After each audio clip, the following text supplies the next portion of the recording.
കടകംപള്ളി സുരേന്ദ്രന്റെ അറസ്റ്റ് കണ്ട് ഭയത്തോടെ ഇരിക്കുകയാണ് യഥാർത്ഥത്തിൽ CPM ഇപ്പോൾ. മാർച്ചിലോ ഏപ്രിലോ ഇത്തരത്തിലൊരു അറസ്റ്റ് ഉണ്ടായാൽ CPMന് അത് വലിയ തിരിച്ചടിയാകുമെന്നുള്ള ഒരു നിലയിലേക്കാണ് കാര്യങ്ങൾ പോയിക്കൊണ്ടിരിക്കുന്നത്. ഒരർത്ഥത്തിൽ പറഞ്ഞാൽ കഴക്കൂട്ടത്തെ MLA ആയി ഇനി അടുത്ത തവണയും മത്സരിപ്പിക്കാൻ വെച്ചിരിക്കുന്ന കടകംപള്ളി സുരേന്ദ്രൻ, അല്ലെങ്കിൽ അത്രത്തോളം രാഷ്ട്രീയ സ്വാധീനമുള്ള ഒരു വലിയ CPM നേതാവ് ഇത്തരത്തിലൊരു സ്വർണ്ണക്കൊള്ള, വിവാദപരമായ ഒരു സ്വർണ്ണക്കൊള്ളയുമായി ബന്ധപ്പെട്ടുകൊണ്ട് അറസ്റ്റിലായാൽ CPMന് ഈ ഒരു വ്യക്തിയെ മാത്രമല്ല CPMനകത്തുള്ള എല്ലാ നേതാക്കന്മാരെയും ഇത് ബാധിക്കില്ലേ? തീർച്ചയായിട്ടും ബാധിക്കും. കാരണം ഇപ്പോൾ CPM ഇടതുപക്ഷം പ്രതിരോധിച്ച് നിൽക്കുന്നത് എന്ന് പറയുന്നത് ശബരിമല സ്വർണ്ണക്കൊള്ള വിഷയം, ഉണ്ണികൃഷ്ണൻ പോറ്റി അങ്ങനെ ചിലരുമായി ബന്ധപ്പെട്ട് മാത്രം നിൽക്കുന്ന ഒരു കാര്യമാണ്.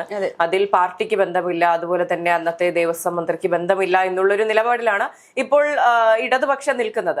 പക്ഷേ ഇപ്പോൾ കടകംപള്ളി സുരേന്ദ്രൻ അവിടെ അറസ്റ്റിലാവുകയോ അത്തരത്തിലൊരു നീക്കത്തിലേക്ക് പോവുകയാണെങ്കിൽ തീർച്ചയായും CPM പ്രതിരോധത്തിലാവും. കാരണം നിങ്ങളുടെ മന്ത്രി ശബരിമലയിലെ സ്വർണം മോഷ്ടിക്കാൻ കൂട്ടുനിന്നില്ലേ, അതിന് സമ്മതപത്രം ഒപ്പിട്ട് കൊടുത്തില്ലേ എന്ന ചോദ്യത്തിന് ഉത്തരം പറയേണ്ട ബാധ്യത വരും. കഴക്കൂട്ടത്ത് മത്സരിക്കാൻ സാധ്യതയുള്ള ഒരു വ്യക്തി കൂടിയാണ് കടകംപള്ളി സുരേന്ദ്രൻ. സാധ്യത എന്നല്ല, അവിടെ അദ്ദേഹത്തിന്റെ കുത്തക എന്ന് വേണമെങ്കിൽ പറയാം. വോട്ട് ബാങ്ക് നന്നായി ഉള്ള ഒരു സ്ഥലമാണ്. അവിടെ നിന്ന് മത്സരിക്കാൻ അദ്ദേഹത്തിന് സാധിക്കാതെ വന്നാൽ, അറസ്റ്റിലേക്ക് പോയാൽ, അവിടെ വേറൊരു സ്ഥാനാർത്ഥിയെ നിർത്തിയാൽ പോലും അവിടെ വിജയസാധ്യത വളരെ കുറയും. അതുപോലെ തന്നെ കേരളത്തിൽ എല്ലായിടത്തും ഇതൊരു വലിയ ആയുധമാക്കി എന്തായാലും കോൺഗ്രസും BJPയും ഉപയോഗിക്കും. BJP നമുക്കറിയാം, എന്ത് വിഷയമുണ്ടെങ്കിലും അത് വോട്ടാക്കി മാറ്റാൻ അതെ, ഓപ്പോസിറ്റ് നിൽക്കുന്ന ശക്തനായുള്ള സ്ഥാനാർത്ഥിയുടെ വോട്ട് സ്പ്ലിറ്റ് ചെയ്യാനെങ്കിലും കറക്റ്റ് ആയിട്ട് സ്ട്രാറ്റജിക് ആയിട്ട് പ്ലാൻ ചെയ്യുന്ന ആൾക്കാരാണ് BJPയിലുള്ളത്. അതുകൊണ്ട് തന്നെ ഇത് കൃത്യമായി യൂസ് ചെയ്ത് LDFന്റെ വോട്ട് കൃത്യമായി സ്പ്ലിറ്റ് ആക്കി കളയാനുള്ള സാധ്യത വളരെ കൂടുതലാണ്. അതെ, ഇപ്പോ SIT ഒരു തവണ ചോദ്യം ചെയ്തപ്പോൾ തന്നെ, അതും രഹസ്യമായി ചോദ്യം ചെയ്തത് കൊണ്ട് തന്നെ കടകംപള്ളിയുടെ രാഷ്ട്രീയ ഭാവി ഇനി എന്ത് എന്നൊരു സംശയ നിഴലിൽ നിൽക്കുന്നതാണ് ഇപ്പൊ നമുക്ക് കാണാൻ സാധിക്കുന്നത്. അതിനപ്പുറത്തേക്ക് ഇനി ഒരു തവണ കൂടി ഇത്തരത്തിലൊരു ചോദ്യം ചെയ്യലുണ്ടായാൽ അത് അറസ്റ്റിലേക്ക് നീങ്ങും എന്നുള്ളത് തീർച്ചയായ കാര്യത്തിലേക്കാണ് പോകുന്നത്.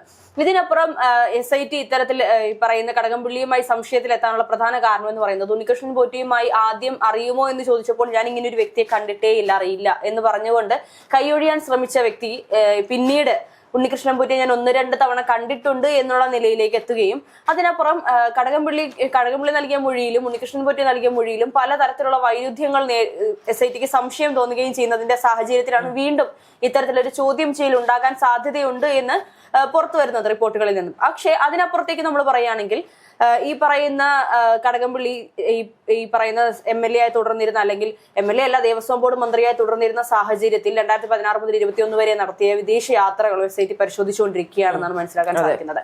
15ഓളം യാത്രകളിൽ 13 ഒഫീഷ്യലായിട്ടും ബാക്കി 5 സ്വന്തം കാര്യത്തിന് പേഴ്സണലായിട്ടും ഉള്ള യാത്രകളായിരുന്നു എന്നാണ് അറിയാൻ സാധിക്കുന്നത്. അതുകൊണ്ട് തന്നെ ഈ 5 ആവശ്യങ്ങൾ എന്തൊക്കെയായിരുന്നു, അതിനപ്പുറം ഇദ്ദേഹം പലപ്പോഴും സന്ദർശിച്ചപ്പോൾ രഹസ്യമായി ഉണ്ണികൃഷ്ണൻ പോറ്റിയെ കണ്ടിട്ടുണ്ട് എന്നുള്ള വിവരങ്ങളും SITക്ക് ലഭിച്ചിട്ടുണ്ട്. പക്ഷേ ഇപ്പോഴും പ്രതിപക്ഷത്തിരിക്കുന്ന പല നേതാക്കന്മാരും, പ്രതിപക്ഷ നേതാവ് വി.ഡി. സതീശൻ മാത്രമല്ല മറ്റു പല നേതാക്കന്മാരും പറഞ്ഞു വെക്കുന്നത് SITക്ക് പരിമിതികളുണ്ട്.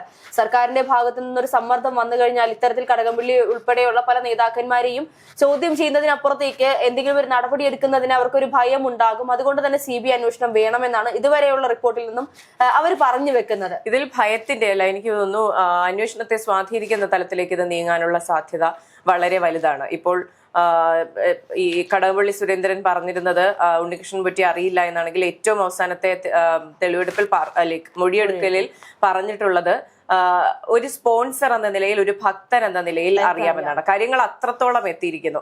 അപ്പോൾ അദ്ദേഹം സ്വർണം മാറ്റി ചെമ്പാക്കാൻ വേണ്ടി ഒപ്പിട്ട് കൊടുത്തതിലും അദ്ദേഹത്തിന് വ്യക്തമായ അറിവുണ്ടായിരുന്നു എന്നുള്ള കാര്യമാണ് വെളിവ് വന്നത്. ഇപ്പോൾ അദ്ദേഹം പറയുന്നൊരു കാര്യമുണ്ട്, എന്നെ ഈ സ്വർണ്ണക്കള്ള എന്ന് വിളിക്കരുത്, മാനസികമായി ബുദ്ധിമുട്ടുണ്ടാക്കുന്നു എന്നുള്ള കാര്യം. ആദ്യത്തെ ചോദ്യം ചെയ്യൽ കഴിഞ്ഞു. ഇപ്പോൾ ആദ്യത്തെ ചോദ്യം ചെയ്യലിന് മുന്നിൽ വരെ ഈ പറഞ്ഞ പ്രതിരോധങ്ങൾക്കെല്ലാം സ്പേസ് ഉണ്ടായിരുന്നു. ഈ പറഞ്ഞ ആദ്യത്തെ മൊഴിയെടുപ്പ് കഴിയുമ്പോൾ വീണ്ടും ഒരു ചെറിയ സ്പേസ് ഉണ്ട്. പക്ഷെ ഇനി അടുത്തൊരു മൊഴിയെടുപ്പിലേക്ക് പോയി കഴിഞ്ഞാൽ, അതൊരു അറസ്റ്റിലേക്ക് പോയി കഴിഞ്ഞാൽ, പാർട്ടിയും അതുപോലെ തന്നെ കടകംപള്ളി സുരേന്ദ്രനും എന്തെടുത്ത് ഉപയോഗിച്ചതിനെ പ്രതിരോധിക്കും എന്നാണ് ബാക്കിയുള്ള ചോദ്യം. കാരണം അത് വലിയൊരു ഈ പറയുന്ന സംശയങ്ങളെല്ലാം മാറി അതൊരു ക്ലിയർ പിക്ചർ ആയിട്ട് മുന്നിൽ നിൽക്കുകയാണ്. ഇതിൽ സ്വർണം ചെമ്പാക്കി മാറ്റിയതിൽ ഉണ്ണികൃഷ്ണൻ പോറ്റിയെ സഹായിച്ചത് കടകംപള്ളി സുരേന്ദ്രൻ അറിഞ്ഞുകൊണ്ടാണ്, അദ്ദേഹം നേരിട്ട് ഒപ്പിട്ടിട്ടാണ് എന്നുള്ള തരത്തിലേക്ക് കാര്യങ്ങൾ പോകും. ഇപ്പോൾ പലരും പറയുന്ന ഒരു കാര്യമുണ്ട്, അപ്പോഴത്തെ ദേവസ്വം മിനിസ്റ്റർ എന്നുള്ള നിലയിൽ മാത്രമാണ് അദ്ദേഹത്തെ ചോദ്യം ചെയ്തിട്ടുള്ളതെന്ന്. പക്ഷേ ഇപ്പോഴത്തെ ഒരു സ്ഥിതിഗതികൾ അറിയുകയാണെങ്കിൽ, വിലയിരുത്തുകയാണെങ്കിൽ, ഈ പറയുന്നത് പോലെ അദ്ദേഹത്തിന് എന്തൊക്കെയോ പങ്കുണ്ട്, അദ്ദേഹത്തിന് എന്തൊക്കെയോ അറിയാമായിരുന്നു എന്നുള്ള കാര്യം വ്യക്തമാണ്. ഇപ്പോ CPM പോലും അദ്ദേഹം നിരപരാധിയാണ് എന്ന് പറയുന്നില്ല, അദ്ദേഹം കുറ്റാരോപിതനാണെന്ന്. ഭയത്തിലാണ് നിൽക്കുന്നത്. കാരണം ഇദ്ദേഹത്തിന്റെ അറസ്റ്റ് മുന്നിൽ കണ്ടുകൊണ്ടാണ് CPM ഇപ്പോഴും നീങ്ങുന്നത് എന്നുള്ളതാണ്. പക്ഷേ CPM ഇന്നും പ്രതിരോധിക്കാൻ ശ്രമിക്കുന്ന, അല്ലെങ്കിൽ CPMന്റെ സ്ഥിരമായ ഒരു പ്രസ്താവന, അല്ലെങ്കിൽ അവർ പറയുന്ന ഒരു തീരുമാനം എന്ന് പറയുന്നത് അറസ്റ്റ് ചെയ്താലും തെറ്റുകാരൻ എന്ന് വിലയിരുത്തപ്പെടാനാകില്ല എന്നാണ്. CPM അറസ്റ്റ് സാധ്യത തള്ളുന്നില്ല. അപ്പോൾ അവർ ഈ പറയുന്ന സെന്റൻസ് കൊണ്ട് നമുക്ക് മനസ്സിലാക്കാൻ സാധിക്കുന്ന ഒരു കാര്യമുണ്ട്, അറസ്റ്റ് ചെയ്താലും കുറ്റാരോപിതനാണെന്ന് പറയാൻ പറ്റില്ല. അപ്പോൾ അറസ്റ്റ് സാധ്യതയുണ്ട് എന്ന് CPM പോലും വിലയിരുത്തുന്നുണ്ട് എന്നുള്ളതാണ്. അപ്പോൾ അറസ്റ്റ് ചെയ്യപ്പെടാനുള്ള സാധ്യത, കടകംപള്ളി സുരേന്ദ്രൻ അറസ്റ്റ് ചെയ്യപ്പെടാനുള്ള സാധ്യത വളരെ വലുതാണ്. ഏറ്റവും അടുത്ത ദിവസങ്ങളിൽ തന്നെ അത് നടക്കാനുള്ള സാധ്യതകൾ കൂടുതലാണ്. CPM അതുപോലെ തന്നെ കടകംപള്ളി സുരേന്ദ്രനും ഇത്തരത്തിലൊരു ഭയം, അല്ലെങ്കിൽ ഇത്തരത്തിലൊരു സാധ്യത മുന്നിൽ കണ്ടുകൊണ്ടാണ് പോകുന്നത്. ഈ പറയുന്ന കടകംപള്ളി സുരേന്ദ്രൻ SITക്ക് നൽകിയ മൊഴി പ്രകാരം, അല്ലെങ്കിൽ പുറത്തു വരുന്ന റിപ്പോർട്ടുകൾ പ്രകാരം അദ്ദേഹം പറയുന്നത് ബോർഡിന്റെ കാര്യങ്ങളിൽ, ദേവസ്വം ബോർഡ് എന്ന് പറയുന്നത് സ്വതന്ത്രമായി നിൽക്കുന്ന ഒരു സ്ഥാപനമാണ്, അല്ലെങ്കിൽ സ്വതന്ത്രമായാണ് പ്രവർത്തിക്കുന്നത്. അതുകൊണ്ട് തന്നെ സർക്കാരിന്റെ ഭാഗത്തു നിന്ന് ബാഹ്യമായ യാതൊരു രീതിയിലുള്ള കാര്യങ്ങളൊന്നും അവിടെ ഇടപെടലൊന്നും നടക്കാറില്ല എന്ന് അദ്ദേഹം പറയുമ്പോഴും ഇദ്ദേഹം പറയുന്നത് ബോർഡിന്റെ കാര്യങ്ങളിൽ മന്ത്രി ഇടപെടാറില്ല. ആ ഒരു മറുപടിയാണ് SITക്ക് ഇപ്പോൾ സംശയത്തിലേക്ക് എത്തിയിരിക്കുന്നത്. ഇതുവരെയും സർക്കാർ ഏതൊക്കെ കാര്യങ്ങളിൽ ദേവസ്വം ബോർഡിന്റെ കാര്യത്തിൽ ഇടപെട്ടിട്ടുണ്ട്, പ്രത്യേകിച്ച് കടകംപള്ളി സുരേന്ദ്രൻ മന്ത്രിയായിരുന്ന സമയത്ത് ദേവസ്വം ബോർഡിന്റെ ഏതൊക്കെ വിഷയങ്ങളിൽ ഇടപെട്ട് തീരുമാനങ്ങൾ എടുത്തിട്ടുണ്ട് എന്നുള്ളത് കൂടി ഇപ്പോൾ SIT മുന്നോട്ട് വെക്കുകയാണ്. അത് പറയുന്നതെന്ന് പറഞ്ഞാൽ എനിക്ക് തോന്നുന്നു, ആദ്യം നമ്മൾ കഴിഞ്ഞ കുറെ ദിവസങ്ങൾ നമ്മൾ സംസാരിച്ചിരുന്നു, സ്വർണം മാത്രമല്ല പഞ്ചലോഹ വിഗ്രഹങ്ങൾ കടത്തിക്കൊണ്ടുപോയിരിക്കുന്നു, അങ്ങനെ പല സാധനങ്ങളും കടത്തിക്കൊണ്ടുപോയിരിക്കുന്നു. അവിടെ കൃത്യമായ രേഖകളില്ലാത്തത് കൊണ്ട് തന്നെ ഇതിനുള്ള സാധ്യതകളൊക്കെ വലുതാണ്. അപ്പോൾ എന്തൊക്കെ സാധനങ്ങൾ ഇതുപോലെ കടകംപള്ളി സുരേന്ദ്രന്റെ അറിവോടുകൂടി, അല്ലെങ്കിൽ ദേവസ്വം ബോർഡിന്റെ അറിവോടുകൂടി കടത്തിയിട്ടുണ്ട് തുടങ്ങിയ കാര്യങ്ങൾ അന്വേഷിച്ചു വരികയാണ്. അപ്പോൾ എനിക്ക് തോന്നുന്നു അടുത്ത കുറെ ദിവസങ്ങളിലോ ആഴ്ചകളിലോ ഇതിനെക്കുറിച്ചുള്ള വ്യക്തമായ പിക്ചർ നമുക്ക് ലഭിക്കും. എന്തൊക്കെ കടത്തിയിട്ടുണ്ട്, എവിടെയൊക്കെ കടത്തിയിട്ടുണ്ട്, ആരൊക്കെ ഇതിന് ചുക്കാൻ പിടിച്ചിട്ടുണ്ട് എന്നുള്ള കാര്യങ്ങളിലടക്കം വ്യക്തത വരും. അതെ, ഹൈക്കോടതിയുടെ ഈ പറയുന്നത് പോലെ SIT, നമ്മൾ നേരത്തെ പറഞ്ഞിരുന്നു, SITയുടെ ഓരോ നീക്കങ്ങളിലും സർക്കാരിന് ഇടപെടണമെന്ന ആഗ്രഹമുണ്ടെങ്കിൽ പോലും ഇപ്പോൾ ഹൈക്കോടതി ഇതിന് മുന്നിൽ നിന്ന് നയിക്കുന്നത് കൊണ്ട് തന്നെ അതിന് പരിമിതികളുണ്ട്. അല്ലെങ്കിൽ ഒരുപക്ഷെ ഈ പറയുന്ന കടകംപള്ളിയുടെ ആദ്യത്തെ ചോദ്യം ചെയ്യൽ പോലും സർക്കാരിന് ഒരുപക്ഷെ ഒഴിവാക്കാൻ സാധിക്കുമായിരുന്നു ഹൈക്കോടതിയുടെ ഇടപെടലില്ലായിരുന്നുവെങ്കിൽ.